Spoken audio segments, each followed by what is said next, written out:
अब संविधान को लेकर एक नई जंग। जब तक जिंदा हूं आरक्षण और संविधान पर कोई आंच नहीं आने दूंगा, चिराग बोले। जेएमएम ने झारखंड को खतरे में डाला। एक बार फिर से यहां पर मर मिटने की बात कर दी आरक्षण पे चिराग पासवान यानी कि केंद्रीय मंत्री ने। चलिए चलेंगे, जानेंगे खबर को विस्तार से। तब तक आप हमारे चैनल टीसी न्यूज चैनल को लाइक एंड सब्सक्राइब करना ना भूलें।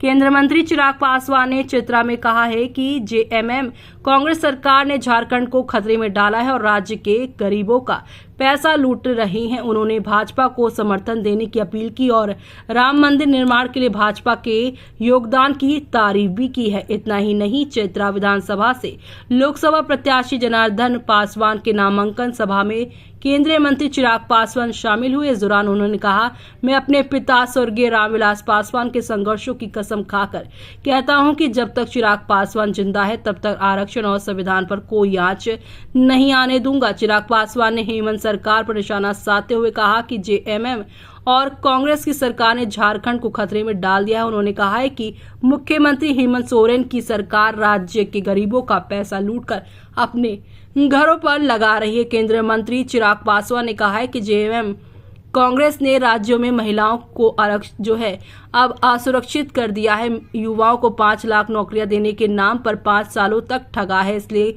झारखंड को भ्रष्टाचार और लूट की सरकार से मुक्त करने के लिए भाजपा की सरकार बनानी जरूरी है। चिराग पासवान ने कहा है, भाजपा सरकार में राम मंदिर बना, जब केंद्र में कांग्रेस की सरकार थी उन्होंने राम मंदिर के बारे में सोचा तक नहीं।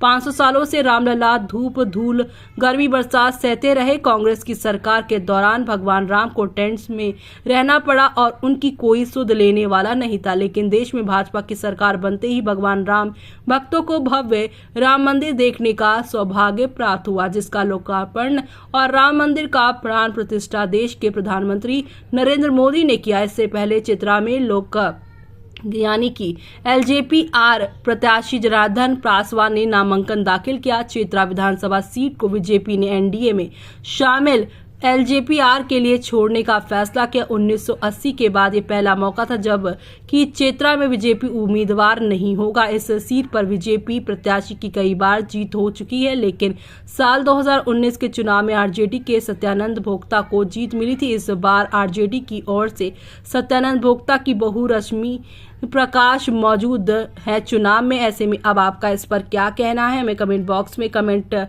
करके बताना बिल्कुल भी ना भूलें आप।